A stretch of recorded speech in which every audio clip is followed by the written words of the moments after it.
April 14 എന്ന പരിപാടി 499 രൂപയ്ക്ക് ക്രോക്സ്, 2000 രൂപയുടെ ഷൂ 999 രൂപയ്ക്ക്. 10 പേർക്ക് ഷൂ സ്റ്റോറിയുടെ വക ഷൂ ആണ് സമ്മാനം. നിങ്ങൾ ചെയ്യേണ്ടത് നമ്മുടെ പേജ് ഷൂ സ്റ്റോറിയുടെ പേജ് ഫോളോ ചെയ്തിട്ട് 3 ഫ്രണ്ട്സിനെ മെൻഷൻ ചെയ്താൽ മാത്രം മതി. അഫോർഡബിൾ റേറ്റിൽ ഷൂ തേടി ഇനി ദൂരെ എങ്ങും പോകണ്ട. നമ്മുടെ തൊടുപുഴയിലെ ഷൂ സ്റ്റോറി ഓപ്പൺ ആവുകയാണ്. ഉദ്ഘാടനം പ്രമാണിച്ച് ഏപ്രിൽ 14 ഈ കാണുന്ന ക്രോക്സ് എല്ലാം 1000 രൂപയുടെ ക്രോക്സ് വെറും 499 രൂപയ്ക്ക് 10 കളറിൽ അവൈലബിൾ ആണ്.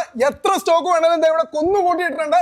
വേഗം പോരെ. ഇനി ബാൻഡുള്ള ക്രോക്സിന് അന്നത്തെ ദിവസം വെറും 599 രൂപയുള്ളൂ. ഈ കാണുന്ന 2000 രൂപ വരുന്ന 7A ക്വാളിറ്റി ഷൂ ഒക്കെ ഉദ്ഘാടന ദിവസം ഉച്ചയ്ക്ക് 1 മണിക്കും 3 മണിക്കും ഇടയിൽ വരുന്ന ആദ്യത്തെ 50 പേർക്ക് വെറും 999 രൂപ കിട്ടുവാണ്. ഷൂ സ്റ്റോറിൽ വന്നു കഴിഞ്ഞാൽ 10A ക്വാളിറ്റിയിൽ ഒരുപാട് ഷൂ നിങ്ങൾക്ക് അഫോർഡബിൾ റേറ്റിൽ നോക്കിയെടുക്കാം. Nike, Puma, Adidas, New Balance, Tiger, അങ്ങനെ ഒരുപാട് ബ്രാൻഡുകൾ ഇങ്ങനെ നിരത്തി വെച്ചിട്ടുണ്ട്. സ്പോർട്സ് ഷൂവും ബൂട്ടും ഒക്കെ നോക്കുന്നവർക്ക് പറ്റിയ സ്ഥലം തന്നെയാണ്. ഡയറക്റ്റ് വിയറ്റ്നാമിൽ നിന്ന് ഇമ്പോർട്ട് ചെയ്ത ഒരുപാട് ഷൂ നിങ്ങൾക്ക് ഇവിടെ വന്നു കഴിഞ്ഞാൽ നോക്കിയെടുക്കാം. ഈ കാണുന്ന എല്ലാം ക്രോക്സിന്റെ ഫ്ലിപ്സിന്റെ ഒക്കെ ഇമ്പോർട്ടഡ് ഫസ്റ്റ് കോപ്പിയാണ്. അതിൽ തന്നെ ഒരുപാട് വെറൈറ്റി കളറിലും ഡിസൈനിലും ഒക്കെ അവൈലബിൾ ആണ്. ഏത് പ്രായക്കാർക്കും പറ്റിയത് ബ്രാൻഡഡ് ചെരുപ്പുകളുടെ ഒരു വലിയ കളക്ഷൻ നമുക്ക് ഷൂ സ്റ്റോറിൽ വന്നു കഴിഞ്ഞാൽ കാണാം. ജെൻസിന്റെ ഒക്കെ ഏത് പ്രായക്കാർക്കും പറ്റിയ ബ്രാൻഡഡ് ചെരുപ്പുകളുടെ ഒരു വലിയ കളക്ഷൻ നോക്കിയാൽ ബൂട്ടുകൾ വേണ്ടവർക്ക് ബൂട്ടുകളും പ്രീമിയം ക്വാളിറ്റി സൈഡ് ബാഗുകൾ, അതിൽ തന്നെ CK, ടോമി ഹിൽഫിഗർ, ബോസ്, അങ്ങനെ വെറൈറ്റി ബ്രാൻഡുകളുണ്ട്. ഇതിലേക്ക് ഒരുപാട് ഫൈസലി ടീഷർട്ട് ഉണ്ട്, അതും വെറൈറ്റി കളറിൽ. സോക്സ്, ക്യാപ്പ്, സൺഗ്ലാസ്, അതിന്റെ ഒക്കെ വെറൈറ്റി കളക്ഷൻസ് ഉണ്ട്. അപ്പൊ അഫോർഡബിൾ റേറ്റിൽ ഷൂ വാങ്ങാൻ നമ്മുടെ തൊടുപുഴയുള്ള ഷൂ സ്റ്റോറിലേക്ക് വന്നാൽ മതി. ലൊക്കേഷൻ വരുന്നത് നമ്മുടെ Thodupuzha private bus stand route കോതായിക്കുന്നിലെ ആൻസ് ബാക്കറിയുടെ തൊട്ട് മുകളിലാണ് ഷൂ സ്റ്റോറി.